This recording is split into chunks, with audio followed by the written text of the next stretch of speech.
What would you do if, after a year of sacrifices, you realize that your team never treated you as a priority? Oscar Piastri has spoken, and his words could change the entire map of Formula One. Oscar Piastri has been, since his arrival in Formula One, a figure who combined raw talent with surprising strategic maturity. His debut with McLaren was analyzed by many as one of the strongest in the hybrid era.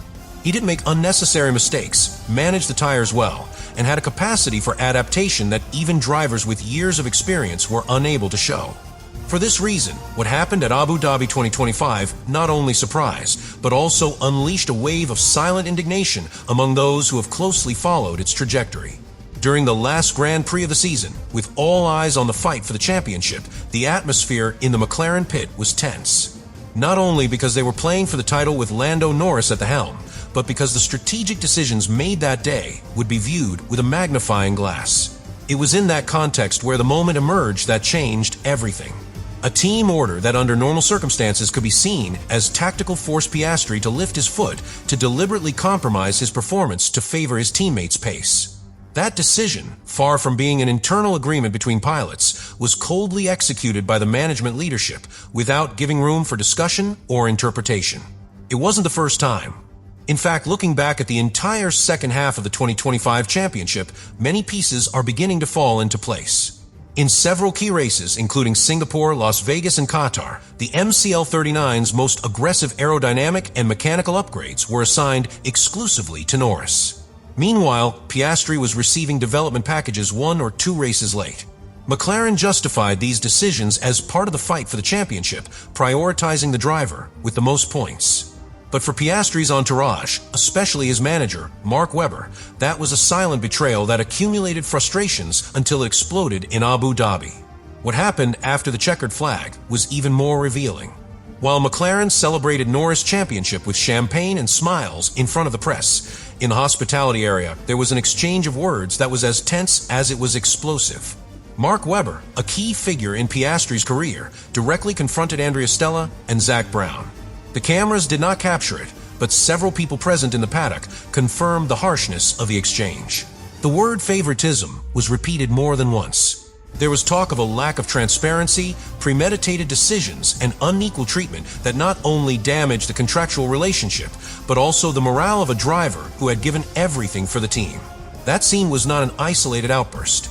It was the logical outcome of a season in which Oscar Piastri began to feel invisible within his own team. Its engineers noticed the tension, radio communication became increasingly distant, and even the team's public messages on social networks began to diminish in importance. Everything indicated that McLaren had already chosen its winning horse, and that was not the Australian driver. At this point, the narrative stopped focusing on statistics and began to focus on something much more human, the psychological exhaustion of a young pilot who was promised a level playing field, but who ended up trapped in a political game where meritocracy was replaced by expediency. And that, for someone like Oscar Piastri, was simply unacceptable. What began as an internal crack within McLaren quickly became an earthquake with the potential to bring down its entire sporting structure. Piastri's discomfort was no longer just an internal matter or a personal perception.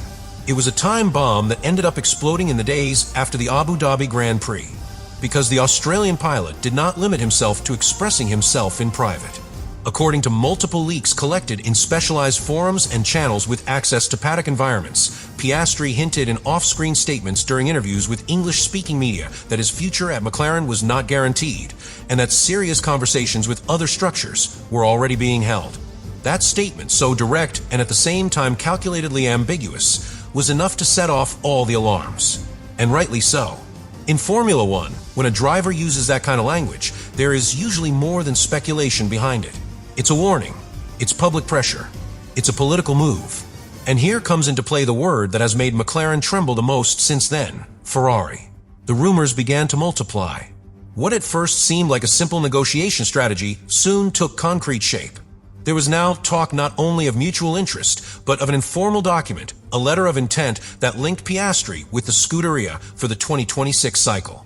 If confirmed, it would be a devastating blow for McLaren and a master move for Maranello. But why would Ferrari be willing to make such a bet? The answer lies in a structural need that the Italian team has been carrying for years to build not only a competitive car, but a coherent technical identity. Since the departure of Sebastian Vettel, Ferrari has oscillated between different development philosophies without finding a backbone. Leclerc is fast, yes, but he has not managed to consolidate a leadership narrative. And with the arrival of Lewis Hamilton in 2025, that dynamic became even more strained. Although the Briton has the experience and aura of a 7-time champion, he does not represent a long-term investment. On the other hand, Oscar Piastri does. From a technical point of view, Ferrari's offer goes far beyond a salary contract. It has been leaked that the plan would be to offer him a role as co-developer driver of the 2026 car, taking advantage of the entry into force of the new technical regulations. Piastri would have a direct say in the configuration of the car, from its initial concept to the final testing phase. In other words, he would not be just another pilot. It would be an integral part of the project. Furthermore, the figure offered is not less. There is talk of between $40 and $60 million per season. A figure that not only implies confidence, but also a clear intention to position him as one of the visible faces of Ferrari's renaissance. For Piastri, this is not an impulsive move. It is a thoughtful response, forged in the accumulated fatigue of 2 years of being second despite his performance. It's the logical result of feeling used as a backup tool while building another driver's empire. And in the silent language of Formula One, the clearest way to declare independence is to choose another shield, and that shield is red. And meanwhile, in the Maranello offices, the possibility of adding Oscar as a key player in 2026 is taking shape not only as a strategic decision, but also as a declaration of intent. Ferrari wants to dominate again. And Piastri, after everything he has experienced, wants something more than victories. He wants to belong to a project that recognizes him as essential, not secondary. Oscar Piastri still has a current contract with McLaren. That is, for now, the only tangible barrier that prevents this entire conflict from translating into an official breakup.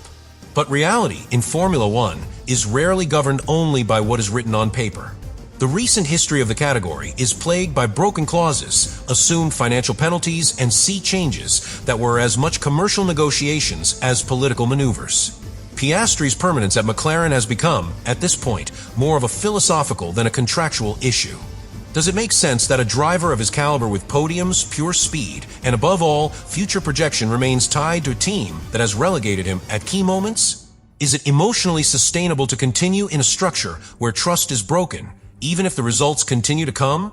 Modern F1 is not just a sport, it is an ecosystem of relationships, power, and public perception. And a fracture like this cannot be repaired with corporate statements. At the center of this drama is McLaren's role as a team. After winning the Constructors' title in 2024 and leading again in 2025, it seemed that the Woking team had put its years of instability behind it. But the way in which they have internally managed their driver structure reveals that, despite their technical progress, they have not fully evolved in the management of sports policy. Prioritizing Norris, perhaps from a logic of continuity or media return, may have made sense in the short term. But ignoring the sensitivity of a driver like Piastri, whose career has been marked by smart strategic moves since his F2 days, is a mistake that could cost them much more than an early exit. The current situation becomes, therefore, a very high-level chess game. McLaren has the tower, the contract. Ferrari has the bishop, the 2026 project. Piastri is the king, but also the pawn that wants to cross the board and transform. And the clock is ticking. The regulations change in a year. The decisions made now will define who comes prepared for this new cycle and who remains trapped in their past mistakes. The outcome is not yet written. But what is already evident is that Oscar Piastri will not be the same again within McLaren. Even if he stays until 2026, his role, his attitude, his relationship with the team, everything has changed. What until recently was one of the most promising duos on the grid, today is a partnership under constant tension, maintained only by contractual obligations and an increasingly tenuous hope for reconciliation. Leave it in the comments what you think about all this.